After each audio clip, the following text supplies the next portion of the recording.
سالاری میں مسلمانوں نے یہ جنگ جیت لی، اور اس جنگ میں حضرت خالد بن ولید اتنے جوش کے ساتھ لڑے اور اتنی خطرناک طریقے سے لڑے کہ اس جنگ میں حضرت خالد بن ولید رضی اللہ تعالیٰ عنہ کے ہاتھ سے 9 تلواریں ٹوٹ گئی تھیں۔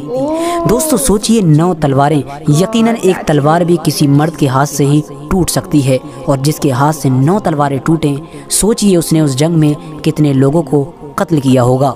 دوستو جیسا کہ میں نے آپ کو پہلے بھی بتایا کہ پیارے نبی یعنی حضور اکرم صلی اللہ تعالیٰ علیہ وسلم سیریا میں ہو رہی جنگ کا حال مدینے میں بیٹھ کر اپنے صحابہ کو بتا رہے تھے اور رو رہے تھے، تو جب حضرت خالد بن ولید نے اپنی بہادری کے بلبوتے پر اس جنگ کو فتح کر لیا تو حضور نے خوش ہو کر تمام صحابہ کے سامنے حضرت خالد بن ولید کو ایک نیا نام دیا، اور وہ نام تھا سیف اللہ، اور حضور نے فرمایا کہ اب مسلمانوں کی فوج کی سپہ سالاری سیف اللہ کے ہاتھ میں ہے۔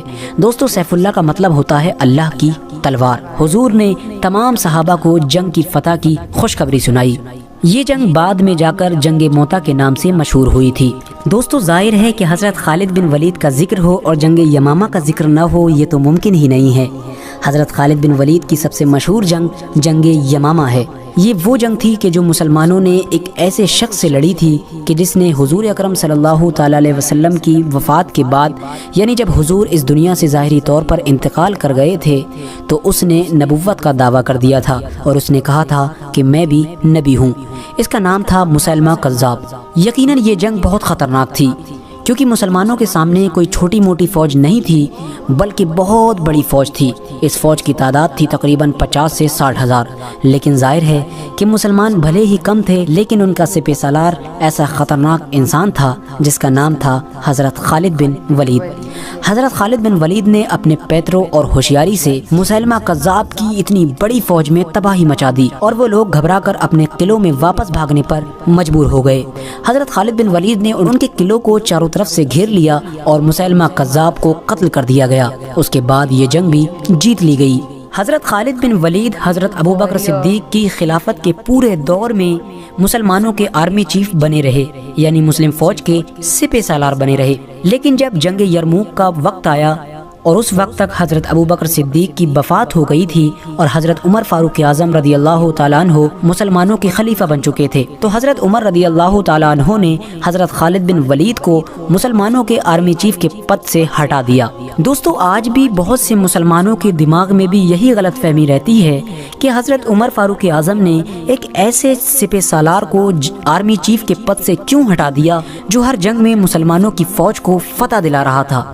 اس کی مین وجہ یہ تھی کہ حضرت عمر فاروق اعظم رضی اللہ تعالیٰ عنہ کی ان سے کوئی ذاتی دشمنی نہیں تھی، بلکہ اس کی اصل وجہ یہ تھی کہ حضرت خالد بن ولید کی سپہ سالاری میں مسلمان لگاتار فتح پہ فتح حاصل کیے جا رہے تھے، اور لگاتار فتح حاصل کرنے کی وجہ سے مسلم فوج کے سپاہیوں کے دماغ میں یہ بات بیٹھ چکی تھی کہ ہم حضرت خالد بن ولید کی وجہ سے ہی جنگ کو جیتتے ہیں، یعنی اگر کسی جنگ میں ہمارے ساتھ خالد بن ولید نہیں ہوں گے تو ہم اس جنگ کو کبھی نہیں جیت پائیں گے۔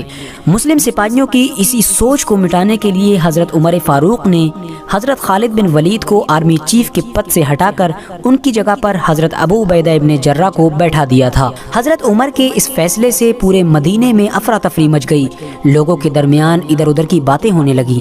تمام لوگ کہنے لگے، ارے عمر نے یہ کیسا فیصلہ لے لیا، اب مسلم فوج کا کیا ہوگا؟ اتنی بڑی فوج کے سامنے مسلم فوج کیسے مقابلہ کرے گی؟ اگر مسلمان ہار گئے تو کون ذمہ دار ہوگا؟ لیکن دوستو خدا کو کچھ اور ہی منظور تھا۔ مسلمانوں نے جنگ یرموک میں بڑی فتح حاصل کی، اور اس فتح کے بعد حضرت عمر فاروق رضی اللہ تعالیٰ عنہ مسجد نبوی میں داخل ہوئے اور آپ نے لوگوں کے سامنے خطبہ دیا۔ آپ نے لوگوں سے کہا کہ اے لوگو، میں تم لوگوں سے اسی سوچ کو تو مٹانا چاہتا تھا۔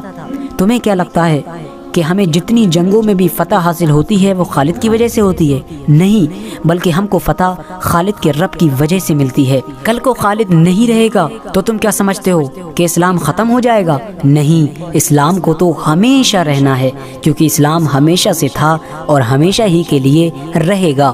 میرے پیارے دوستو، حضرت خالد بن ولید نے اپنی پوری زندگی میں تقریباً 200 جنگیں لڑی تھیں، اور یہ دنیا کے پہلے ایسے آرمی چیف تھے کہ کہ جنہوں نے اپنی پوری زندگی میں ایک بھی جنگ نہیں ہاری تھی، یہاں تک کہ وہ ایک جنگ جو انہوں نے کافروں کی طرف سے مسلمانوں کے خلاف لڑی تھی یعنی جنگ احد، اس میں بھی ان کو فتح حاصل ہوئی تھی۔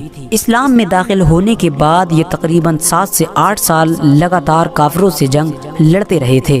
اپنی زندگی کے آخری وقت میں یہ بیماری کی وجہ سے بستر پر آ گئے تھے۔ اس کے بعد تمام صحابہ ان کی چارپائی کے ارد گرد کھڑے ہوئے تھے۔ حضرت خالد بن ولید اس بستر پر لیٹ کر زار و قطار رو رہے تھے۔ صحابہ نے پوچھا، اے خالد بن ولید تم کیوں رو رہے ہو؟ حضرت خالد بن ولید فرماتے ہیں کہ میرے جسم پر کوئی بھی ایسا حصہ نہیں ہے جہاں پر کسی تلوار یا نیزے کا نشان نہ ہو۔ میں نے اپنی زندگی میں سینکڑوں جنگیں لڑی ہیں، لیکن اس کے باوجود بھی آج میں بستر پر ایک بوڑھے اونٹ کی طرح مر رہا ہوں۔ میری بھی خواہش تھی کہ میں کسی جنگ میں قتل ہو کر ایک شہید کا درجہ حاصل کروں، لیکن ایسا نہیں ہو سکا۔ وہاں پر موجود صحابہ نے حضرت خالد بن ولید رضی اللہ تعالیٰ عنہ سے کہا کہ اے خالد بن ولید رضی اللہ تعالیٰ عنہ، ایسا کیسے ہو سکتا تھا؟ کیونکہ اللہ کے نبی نے آپ کو سیف اللہ یعنی اللہ کی تلوار کا لقب دیا ہے۔ اگر آپ کسی جنگ میں شہید ہوتے تو کافر کہتے کہ دیکھو اللہ کی تلوار ٹوٹ گئی، تو یقیناً جب آپ اللہ کی تلوار ہیں تو ایسا نہیں ہو سکتا تھا کہ آپ کو کوئی بھی قتل کر سکے۔ دوستو، اپنی آج کی اس ویڈیو کا ہم یہیں پر اختتام کرتے ہیں۔ ویڈیو پسند آنے کی صورت میں ویڈیو کو لائک کر کے اپنے دوست و احباب کے ساتھ ضرور شیئر کریں، اور اسی طرح کی ہسٹوریکل اور تاریخی ویڈیوز دیکھنے کے لیے ہمارے چینل کو بھی سبسکرائب کر لیں۔ السلام علیکم۔